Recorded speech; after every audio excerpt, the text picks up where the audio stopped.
Bonjour à toutes et à tous, nous sommes le 19 décembre 2020 pour le 218e rapport de situation sur le Donbass, dernier rapport de situation de l'année 2020, le prochain sera au mois de janvier 2021.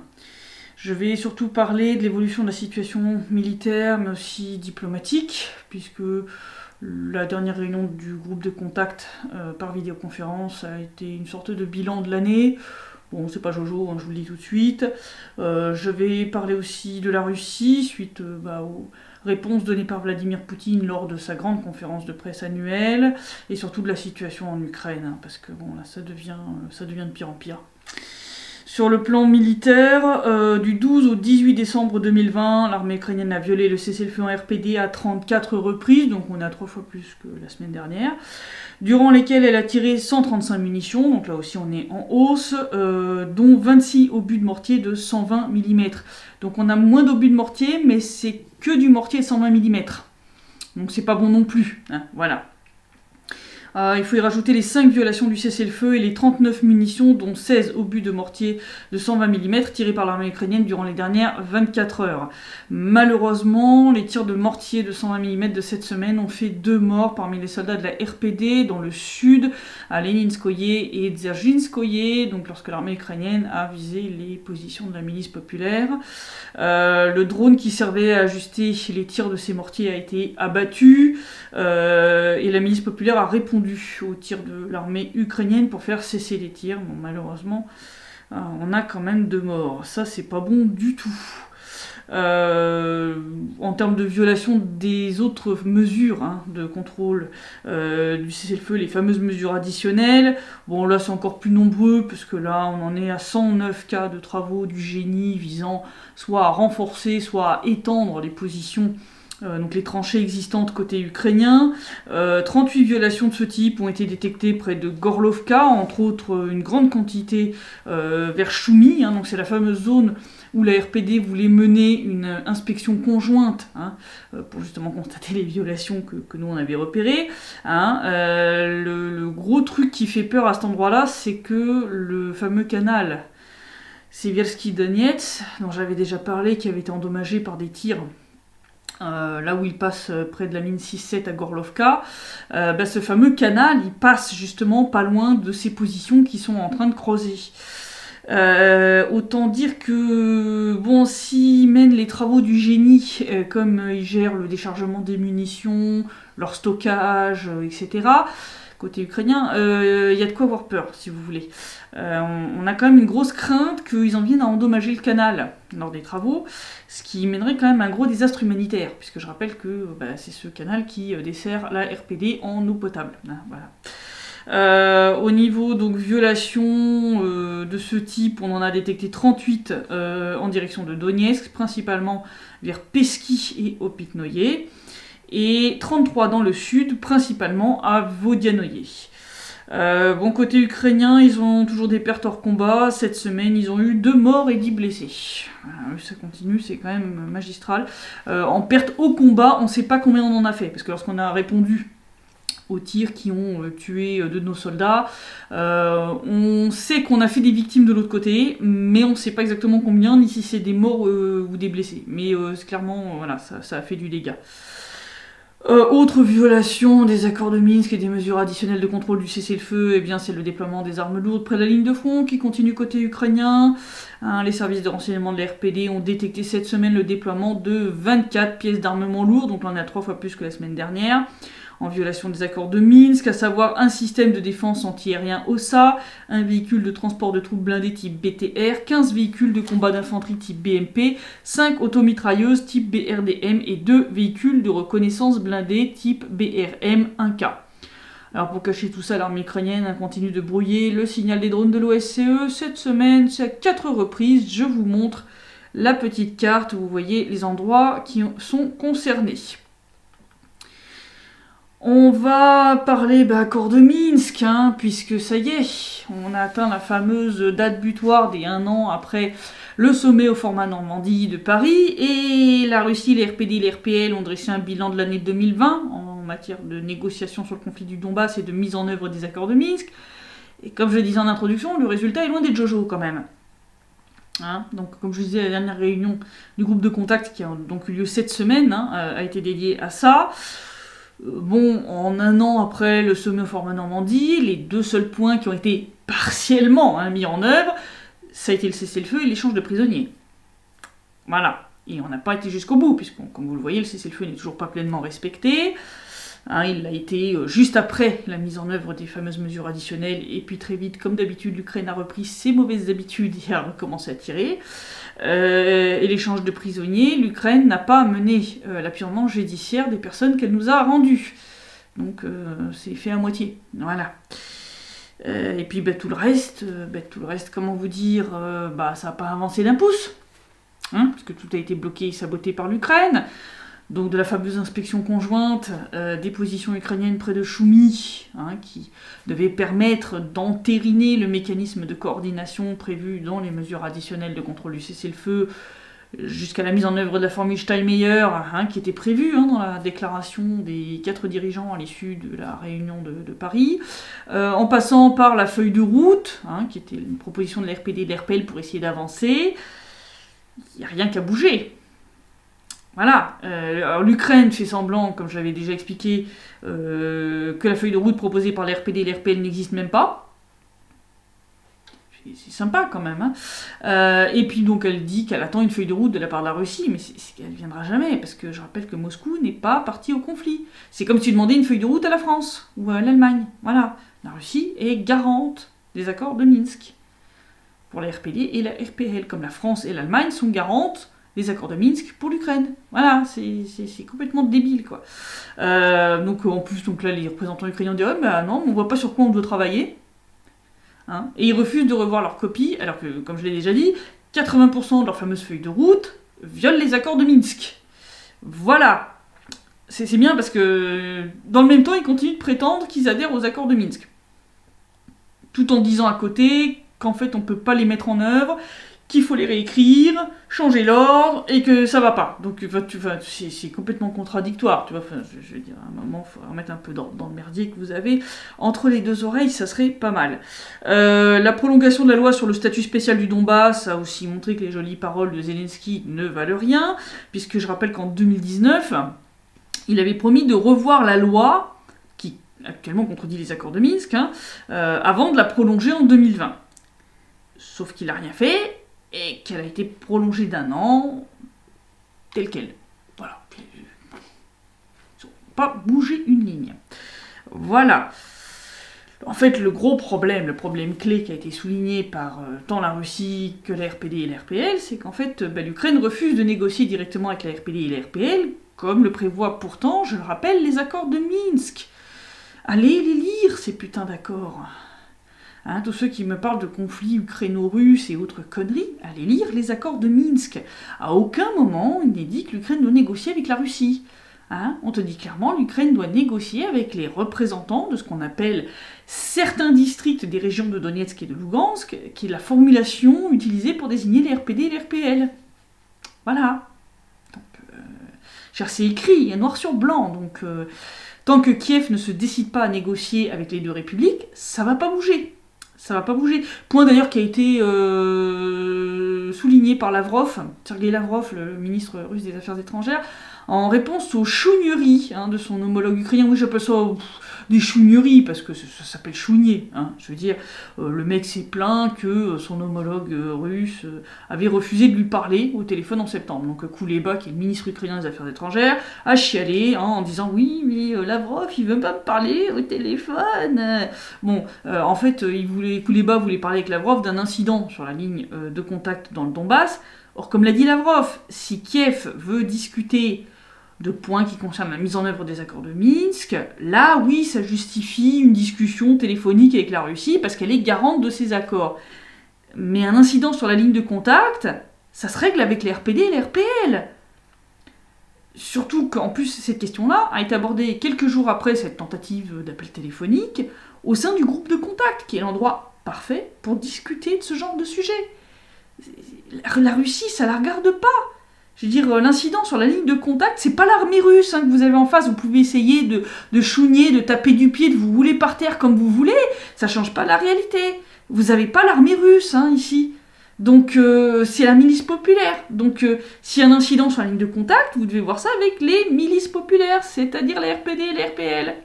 Pas avec la Russie. Puis en plus, vu comment l'Ukraine a totalement foutu en l'air et saboté ses relations diplomatiques avec Moscou de toute manière totalement volontaire, hein, le coup de venir chialer parce que la Russie répond pas au téléphone, ça a fait rire tout le monde quand même. Hein. Je veux dire, si vous voulez de bonnes relations diplomatiques avec Moscou, fallait pas les détruire totalement avec vos actions débiles, pour commencer. Hein. Voilà. D'ailleurs, dans la lignée de ce problème de discussion directe entre l'Ukraine et la RPD et RPL, on a eu une autre déclaration débile de Danilov cette fois. C'est le secrétaire donc, du Conseil de sécurité nationale et de défense ukrainien, qui a dit qu'il fallait négocier avec la Russie et pas avec les républiques du Donbass, parce qu'il ne faut pas négocier avec, je cite, des collaborateurs locaux qui ne décident de rien. Alors, comme l'a souligné Alexei Karpouchev, qui est un blogueur que moi j'adore beaucoup, parce qu'il a un très bon sens de l'humour et un très grand sens de l'ironie, il a dit, si on suit cette logique, en fait, c'est pas avec l'Ukraine qu'on doit négocier pour régler le conflit dans le Donbass, mais avec les États-Unis.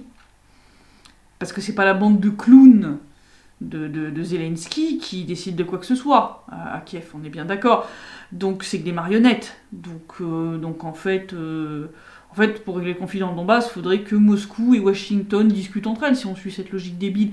Non, enfin là, ça devient ridicule. Enfin là, faut arrêter, quoi. Là, bref.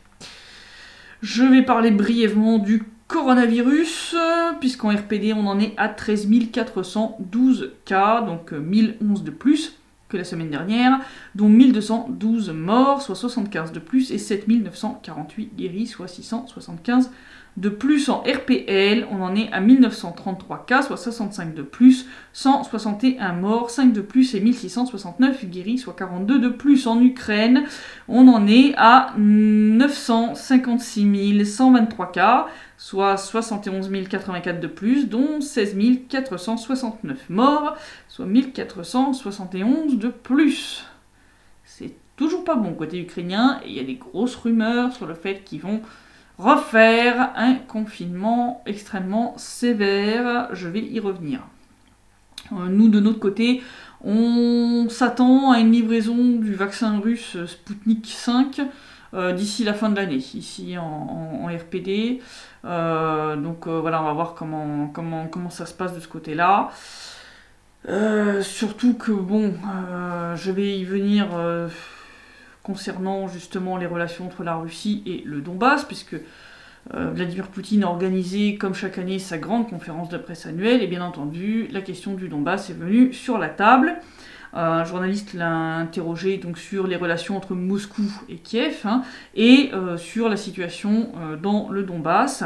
Donc Vladimir Poutine a déclaré que l'état des relations entre la Russie et l'Ukraine dépend quand même principalement des autorités ukrainiennes, qu'il a d'ailleurs clairement dissocié du reste de l'Ukraine. Tu vois, il a clairement fait un distinguo entre les deux. Et il a dit qu'en plus, non seulement la Russie va continuer à aider les RPD et les RPL, donc je pense que c'est dans ce cadre-là qu'on va recevoir le vaccin Sputnik 5, je pense qu'on va le recevoir à titre d'aide humanitaire, comme le reste de l'aide qu'on a reçue pour combattre le coronavirus. Mais il a dit que ce soutien va même augmenter. Concernant les relations Ukraine-Russie, Vladimir Poutine a quand même rappelé que les 2 derniers présidents ukrainiens ont été élus sur la jolie promesse électorale de mettre fin à la guerre dans le Donbass et de restaurer les relations avec la Russie, mais qu'une fois qu'ils étaient élus, en fait ils appliquent la politique des néo-nazis parce que, lui dit gentiment parce qu'ils en ont peur et qu'ils n'ont pas de courage politique. En vrai, c'est parce que de toute façon, leur promesse électorale n'engage que les gens qui sont assez cons pour y croire. Voilà. Voilà. Parce que je suis désolée. Je veux dire, si t'as une vraie volonté d'éradiquer ces mecs, c'est faisable. D'accord. Ces gens n'ont juste pas de couilles. Et de toute façon, ils adhèrent à ces conneries. Je veux dire, Zelensky comme Poroshenko. Il a ensuite refait un petit bilan sur la mise en œuvre des accords de Minsk, en disant que les autorités ukrainiennes ont ouvertement déclaré qu'elles ne les appliqueraient pas, qu'elles veulent les réécrire, mais il a dit ça a été validé par une résolution du Conseil de sécurité de l'ONU. Vous ne pouvez pas réécrire unilatéralement les accords. Ça marche pas comme ça. C'est du droit international. Je veux dire, c'est non. Et puis il a terminé en douchant les espoirs de certains qui espéraient que la Russie allait lâcher le Donbass. Ben non, non seulement ils vont pas nous lâcher, mais en plus ils vont augmenter le soutien que Moscou, que la Russie fournit à la RPD et la RPL, à la fois dans le domaine humanitaire, mais il a parlé aussi du domaine économique. Donc entre autres, le soutien à la production. Ça rejoint en gros certaines déclarations de Denis Pouchiline lors de sa ligne directe avec les habitants de la République, où il a dit que donc là on est en train d'élaborer une doctrine sur le Donbass russe, et qu'en plus la RPD a pour objectif de fournir de l'électricité à la Russie. Donc il y a une volonté de coopération économique et même énergétique avec le voisin. Et ça, c'est pas mal. Donc, utiliser en fait le charbon local pour produire plus d'électricité et pouvoir en fournir à la Russie, donc entre autres aux régions voisines, entre autres la région de Rostov. Donc, ça, c'est un truc assez intéressant. Comme je l'ai déjà dit, par exemple, les frigos, on en exporte voilà, des dizaines de milliers vers la Russie. Donc ça, c'est des choses qui fonctionnent. Donc ça, c'est quelque chose. Donc la Russie ne va pas seulement continuer à fournir de l'aide humanitaire, elle va continuer à coopérer avec nous sur le plan économique et à nous permettre de développer en fait notre industrie locale, quoi. Tout simplement. Donc là maintenant on va parler de l'Ukraine, et entre autres on va commencer sur le plan de la justice internationale, puisque à Kiev ils sont en train de se féliciter du fait que la Cour pénale internationale a décidé de se pencher sur les crimes de guerre commis dans le Donbass et en Crimée. Sauf qu'à Kiev ils n'ont pas du tout pigé qu'en fait la seule partie qui pourrait être mise en prison c'est justement les Ukrainiens. Puisque pour pouvoir poursuivre et juger une personne, la CPI doit envoyer un mandat d'arrêt au pays où est la personne, qui doit ensuite être envoyée pour passer devant le tribunal. Petit problème, oui, officiellement, la CPI considère que la Crimée, les RPD et les RPL font partie de l'Ukraine, mais en vrai, Kiev n'a aucun contrôle sur ces territoires. Donc si sur requête de la CPI, Kiev émet un mandat d'arrêt contre des personnes qui vivent ici ou en Crimée, bah ça leur fera une belle jambe. Parce qu'elle ne pourra pas mettre la main dessus. Sauf à tenter encore des enlèvements et autres joyeusetés. Je parle même pas de ceux qui vivent en Russie ou qui ont le passeport russe. Parce que la Russie, certes, elle avait à une époque signé le statut de Rome, mais elle a retiré sa signature et elle ne reconnaît pas la juridiction de la CPI.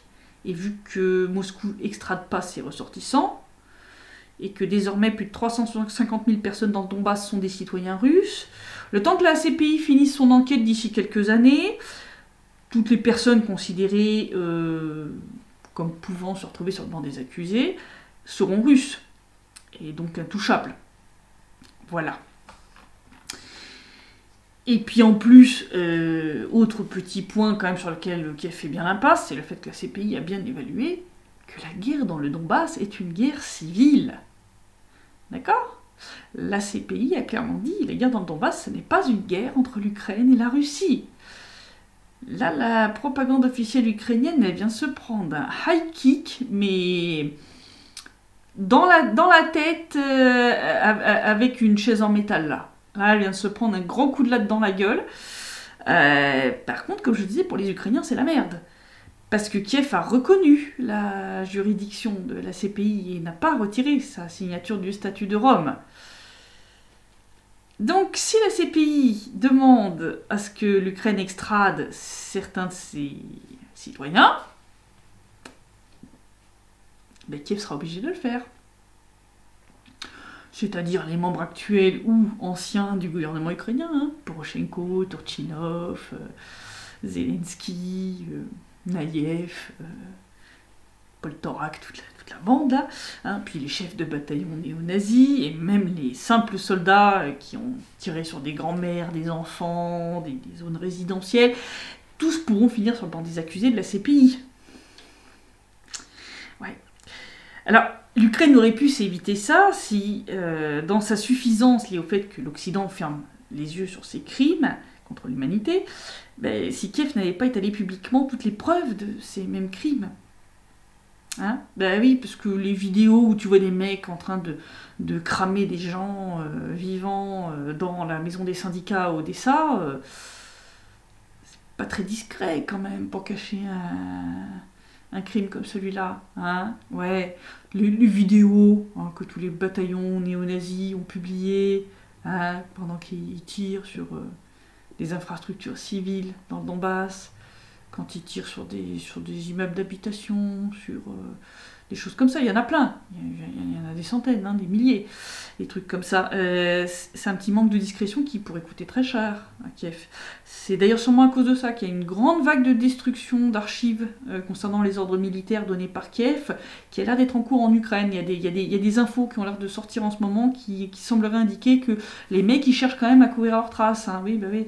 Mais bon, là vous avez un petit peu trop de vidéos sur YouTube, commencez déjà peut-être par là avant de nettoyer les archives militaires. Hein. On a Rostislav Lysenko, qui est un très bon analyste, qui a dit qu'en fait la seule façon pour l'Ukraine d'éviter de se retrouver sur le banc des accusés serait en fait de renoncer au territoire où ces crimes ont eu lieu, c'est-à-dire la Crimée, le Donbass, et même de manière générale la Novorossia, hein, puisque bon, on a quand même les crimes à Odessa qui peuvent rentrer là-dedans. Oui, ça peut être une option intéressante. Ça peut être une option intéressante, puisque dans ce cas-là, les officiels de Kiev ne pourraient pas être tenus pour responsables de tout ça, puisque ces territoires ne seraient plus sous la responsabilité de l'Ukraine, sous la juridiction ukrainienne. Bon, je pense que ça aurait peut-être un petit peu de mal à passer là quand même. Donc je sais pas quand ils vont s'en sortir niveau pirouette, mais ça risque d'être intéressant. Ça risque d'être assez intéressant. Ils se sont pris à leur propre piège. Ils ont cru faire chier la Russie. Ils ont complètement oublié que la Russie ne reconnaît pas du tout la juridiction de la CPI. Et en plus, avec les modifications qui ont été faites à la constitution russe cette année, la Russie s'est en plus dégagée totalement de ce type de jugements internationaux. C'est-à-dire, elle les appliquera pas. Donc, ça sert à rien ce que vous faites. Par contre, pour vous, c'est dangereux. On va reparler justement, dans le cadre du coronavirus, on va reparler de l'état du système de santé ukrainien. Parce que ce système de santé est dans un tel état pitoyable après toutes les réformes de la fameuse docteur de la mort, hein, la Miss Souproun, que là, dans le cadre de la pandémie de coronavirus, la situation est devenue tellement désastreuse qu'ils ont introduit des critères pour envoyer une ambulance, qui, je pense, vont provoquer un joli désastre. Alors, donc dans les cas critiques, c'est-à-dire absence de respiration et importante hémorragie, l'ambulance doit arriver dans les 10 minutes. En cas d'urgence simple, c'est-à-dire syndrome coronarien aigu, accident vasculaire cérébral, hémorragie ou détresse respiratoire, jusqu'à 20 minutes. Et pour les cas non urgents, attendez aussi longtemps que nécessaire ou allez tout seul à la polyclinique. Pour le reste, c'est les conseils par téléphone. Donc si vous vous pétez la jambe, parce que là, vu le climat qu'on a actuellement, il va y en avoir pas mal, je pense, en Ukraine, il n'y a aucune ambulance qui viendra vous chercher. Ça va être sympa pour aller à l'hôpital tout seul. Hein. J'ai moi-même une jambe cassée, je me serais pas vu prendre un taxi, hein, quand même. Hein. C'est un peu compliqué, quand même. Hein. Non, vous vous rendez compte, là, où est-ce qu'on en est en Ukraine? Voilà, leur système de santé est tellement détruit qu'ils sont obligés de restreindre les cas dans lesquels ils envoient une ambulance. Le Premier ministre ukrainien a dit que c'était la seule façon de sortir de la situation critique qui s'est développée en Ukraine à cause de la pandémie de coronavirus. Il a dit que maintenant les ambulanciers seront à l'heure et ce qui réduira le taux de mortalité. Oui, c'est une logique qui est mortelle, c'est-à-dire que c'est sûr que si les médecins cessent de venir voir la plupart des patients, c'est sûr que tu vas avoir un ratio de patients morts sur le nombre de patients pris en charge qui va diminuer, mais parce qu'en fait tu vas laisser les gens crever en fait. C'est ça. Si t'es proche de la mort mais qu'il n'y a pas les symptômes qui sont approuvés par le gouvernement, c'est en gros si t'es pas en arrêt respiratoire et si t'as pas une hémorragie massive, t'as personne qui va venir te sauver. Voilà. Je vais dire, c'est quand même délirant. Donc, vous allez laisser les gens crever à la maison ou leur donner des conseils par téléphone pour gérer des problèmes cardiaques, de l'hypertension artérielle, des trucs comme ça. Enfin, c'est du délire. Ou des jambes cassées, enfin, vous allez faire quoi? Des gens qui se fracturent des trucs, tu tombes, t'es dans le coma, t'as pas d'arrêt respiratoire, mais t'es dans le coma, tu fais quoi? T'appelles un taxi? Non, mais je veux dire, mais qu'est-ce que c'est que ces conneries? C'est n'importe quoi! C'est n'importe quoi! Non, mais je plains les Ukrainiens, sincèrement, parce que là, c'est vraiment, c'est catastrophique pour eux, quoi. Enfin, on va laisser les gens crever chez eux. ou sur le bord de la route, enfin bon, c'est n'importe quoi. Et puis en plus, vu l'état de l'économie ukrainienne, je pense que ça va pas aller en s'améliorant, bien au contraire, puisque comme je vous l'avais dit, le FMI a refusé de donner une aide d'urgence à Kiev. Résultat, le déficit budgétaire ukrainien bat des records. Donc là, ils atteignent 111 milliards de hryvnia de déficit budgétaire, hein, donc soit l'équivalent de 3,2 milliards d'euros. En 2018, le déficit budgétaire était de 59 milliards. Ils ont multiplié leur déficit par 2 en 2 ans. Tout va bien. Tout scintille en Ukraine. Hein, donc la Rada a annoncé qu'il y avait désormais un trou de 1,4 milliard de dollars dans le budget du pays, et ce, je rappelle, alors que le FMI leur a fourgué quand même 2,1 milliards de dollars cet été. Donc si le FMI leur avait pas donné de pognon, je vous laisse imaginer la taille du trou. Hein, voilà, ça aurait été encore pire. Bon, là certains disent que là Kiev peut encore payer les salaires, les retraites, ses dettes extérieures et quelques programmes pour l'industrie de la défense, mais c'est tout. Il y a de l'argent pour rien du tout. Voilà, il n'y a plus un bal pour tout le reste. Et s'il y a un nouveau confinement lié au coronavirus, ça va encore empirer. D'ailleurs, je vais en reparler de ces histoires du fait qu'il n'y a plus un bal pour rien un peu plus loin pendant ce temps-là à Kiev. Alors on a de nouveau le Maïdan empire. Parce que c'est pas drôle. C'est pas drôle du tout. Alors il faut savoir que donc en Ukraine, ils ont donc leur journée de l'armée de terre. Ils ont décidé d'inaugurer un monument dédié aux soldats qui sont morts au combat dans le Donbass, et à ceux qui ont donné leur vie pour l'indépendance de l'Ukraine.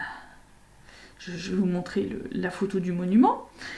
Et en fait, ce monument a provoqué un gros scandale, parce qu'en fait, si vous regardez un petit peu, hein, les 3 soldats qui sont sculptés dans le marbre du monument ressemblent quand même furieusement, pour l'un d'entre eux, à Zelensky. Hein, je vous montre la photo de près, la ressemblance est quand même très frappante.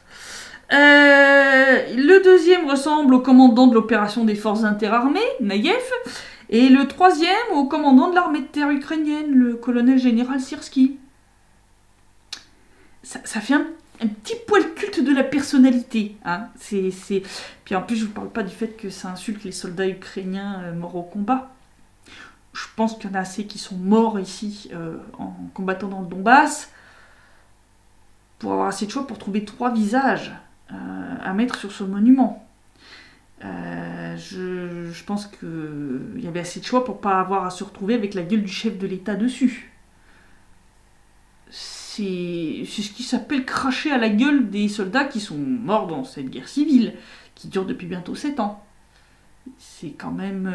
Non, ça a fait un gros scandale, là, quand même. Là, c'est honteux.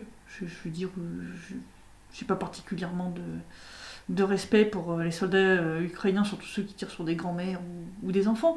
Mais quand même, quand tu prétends les mettre sur un piédestal et dire que ces gens-là sont tes héros nationaux, la moindre des choses, quand même, c'est quand tu fais un monument qui leur est dédié, c'est qu'il y ait la gueule de 3 d'entre eux dessus. Tu vois, tu vois, vous auriez même pu faire un espèce de mix. Tu vois, tu as maintenant des logiciels qui te permettent de faire des mix de photos. Tu vois, c'est-à-dire de prendre plein de photos et de faire une espèce de composition intermédiaire, de mixage qui te permet de créer un nouveau visage à partir des photos de toutes les photos que tu as rentrées comme source. Ça donne des trucs parfois assez sympas. Donc il y avait moyen, tu vois, de faire une espèce de 3 visages de synthèse, tu vois, pour faire 3 batchs de photos et sortir 3 visages de synthèse issus de ça, quoi. Mais pas le visage de Zelensky, de Naïev et de Syrski, quoi. Qu'est-ce que c'est que ces conneries? Ça, c'est vraiment... Ça montre vraiment qu'ils en ont rien à foutre de leurs soldats. C'est que de la chair à canon et ils en ont rien à battre. Voilà, c'est comme ça que vous êtes traités par vos supérieurs, c'est peut-être temps quand même que vous ouvriez les yeux, hein, on vous envoie commettre des crimes de guerre, des crimes contre l'humanité, et voilà comment vous êtes remerciés, enfin je veux dire, voilà, c'est peut-être un petit peu de vous réveiller. Et alors, j'ai pendant ce temps-là, à Kiev, pour terminer l'année. Alors, vous vous souvenez, je vous avais parlé de cette fameuse loi sur les médias en Ukraine, qui fait qu'on ne peut plus dire quoi que ce soit de positif sur la Russie et les Russes en Ukraine, même quand ils aident l'Ukraine. Alors, ce qui fait que les médias ukrainiens, comme je vous l'avais dit, et comme je l'avais prédit, sont en train de virer dans la propagande la plus débile. Alors, je vais vous parler d'un oligarque russe, Oleg Deripaska. Alors, pour ceux qui suivent un petit peu les nouvelles vis-à-vis de la Russie, entre autres de Vladimir Poutine depuis des années, ça vous dit peut-être quelque chose, ce nom. Alors, Oleg Deripaska, c'est un oligarque qui était passé à la postérité juste après la crise économique, hein, 2008, quand donc il était propriétaire, copropriétaire d'une usine, une cimenterie, qui a été mise à l'arrêt, ce qui risquait de mettre des milliers de personnes au chômage. Et Vladimir Poutine, qui était à l'époque Premier ministre, l'a obligé à signer un accord pour relancer la cimenterie, et l'a même humilié publiquement en réclamant son stylo. Donc je vais vous montrer la petite vidéo qui date de l'époque, en français, faite par, je crois que c'est France 3. Voilà, ça va bien vous éclairer quand même sur le mec en question. Ils ont pris tous ces ouvriers en otage par pure ambition, à cause de leur incompétence et de leur avidité. Il est question de la vie de milliers de personnes. C'est tout à fait inacceptable. Même si les propriétaires ne sont pas d'accord, cette usine rouvrira ses portes. Avec ou sans eux. Est-ce que tout le monde a signé l'accord? Deripaska, vous avez signé? Je ne vois pas votre signature. Venez signer l'accord.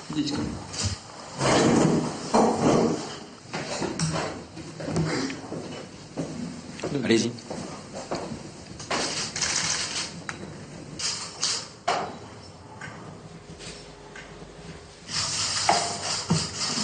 Rendez-moi mon stylo. Et donc ce mec-là, Oleg Deripaska, a offert à la ville de Nikolaïev en Ukraine un centre médical dédié au traitement des patients atteints de coronavirus. Alors vous allez me dire, mais pourquoi un oligarque russe s'occupe des Ukrainiens? Parce qu'en fait, Deripaska a des business un petit peu partout, et pas qu'en Russie, et que c'est le genre à faire en sorte que ses ouvriers restent en bonne santé. Et donc c'est pour ça qu'il crée ce genre de centres médicaux un petit peu partout, là où il y a des usines. Et donc même si Deripaska est russe, l'Ukraine est dans une telle merde qu'elle ne peut pas refuser un tel cadeau. Charge après pour la propagande ukrainienne de faire passer la pilule sans violer la fameuse loi sur les médias, hein, qui, donc, comme je le rappelle, les empêche de dire du bien des Russes. Eh ben, ils sont allés très loin. Ils sont allés très loin parce qu'ils ont inventé une histoire selon laquelle un des grands-pères de Deripaska, qui est mort pendant la Seconde Guerre mondiale, et pour lequel Oleg Deripaska a fait ériger une église, ils ont raconté qu'il était ukrainien. Et donc ils ont passé leur temps à écrire que Oleg Deripaska était un industriel d'origine ukrainienne. Je vous mens pas, je vous montre le screenshot issu de 112.ua, la chaîne 112, qui pourtant n'est pas la plus, on va dire, pro-délire néo-nazi, hein, puisque c'est... Voilà. C'est la chaîne qui est liée, entre autres, à Medvedchuk, etc. Donc même eux, hein, ils se sont pliés, ils ont dû se plier à cette loi débile pour pas se faire censurer. Et donc, on en vient à te dire que Deripaska est un industriel d'origine ukrainienne. Sauf que c'est un énorme mensonge.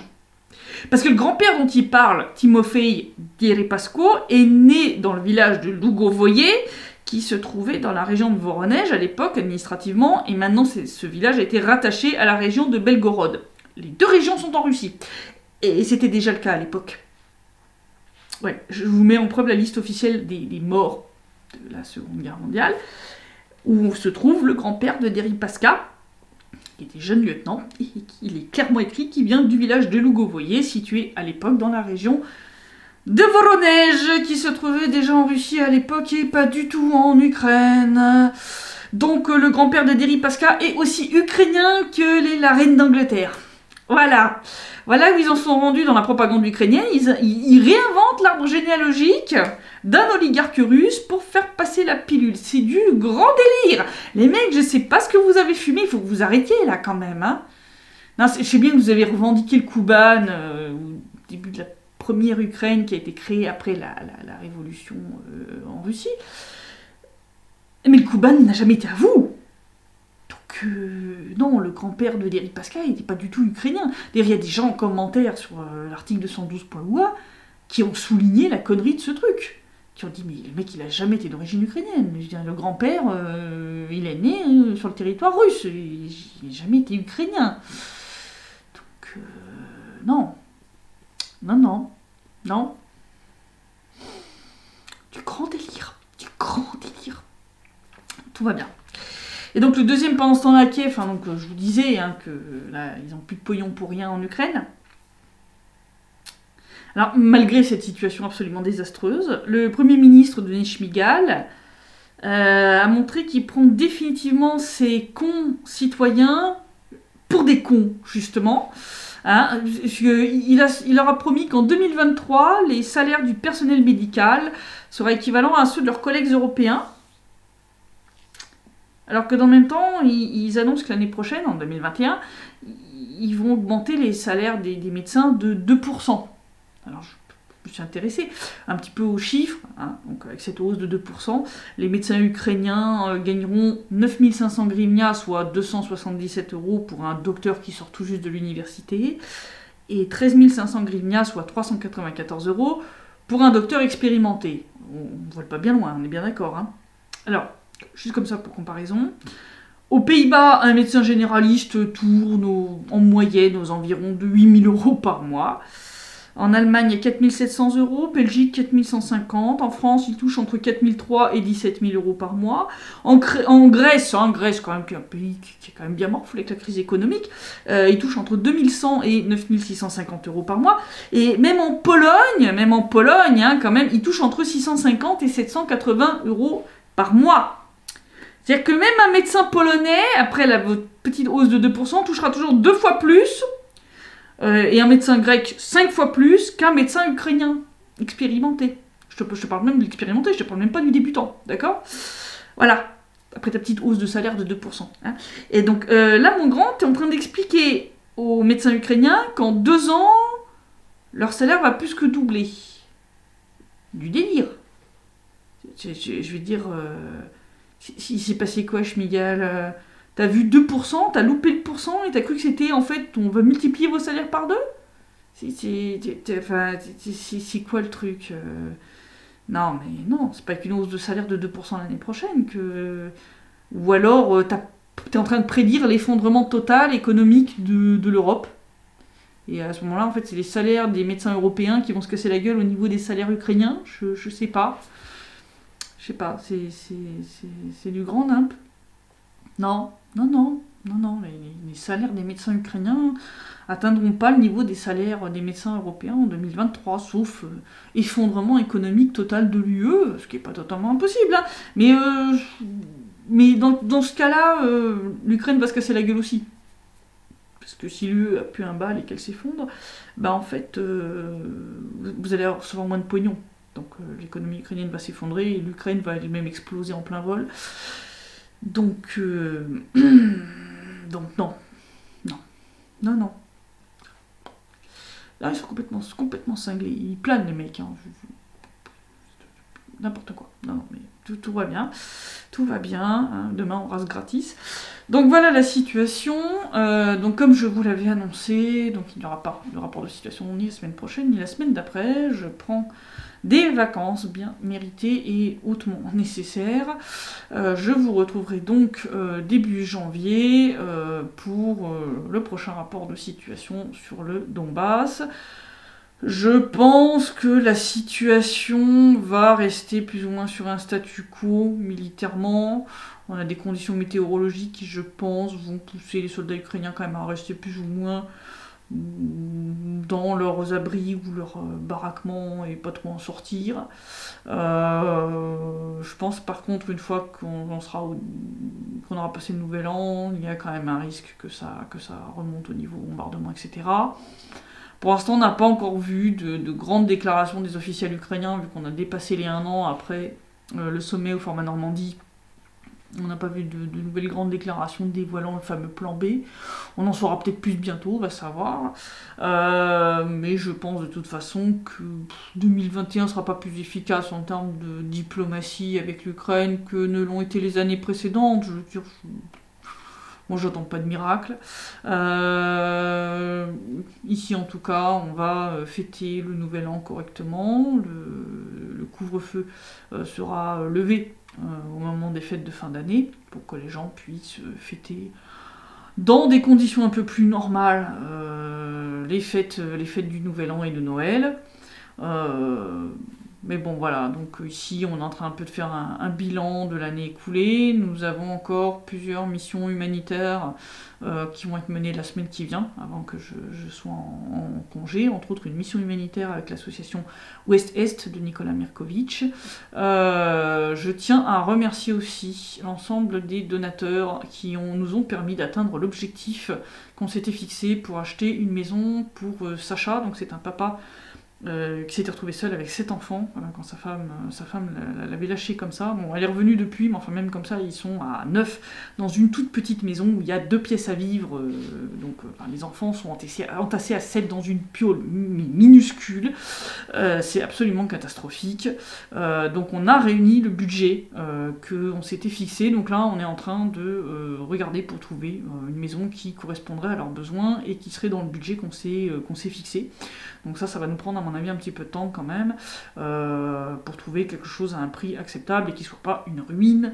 Donc voilà, donc on est lancé là-dedans, c'est un super cadeau en tout cas pour Sacha et ses enfants. Ça va être un très très beau cadeau de Nouvel An un petit peu tardif pour eux. Donc encore merci à tous ceux qui ont contribué, tous ceux qui ont relayé l'appel aux dons. Et donc je vous dis par avance un joyeux Noël et une très bonne année 2021. Je vous retrouve l'année prochaine pour le prochain rapport de situation.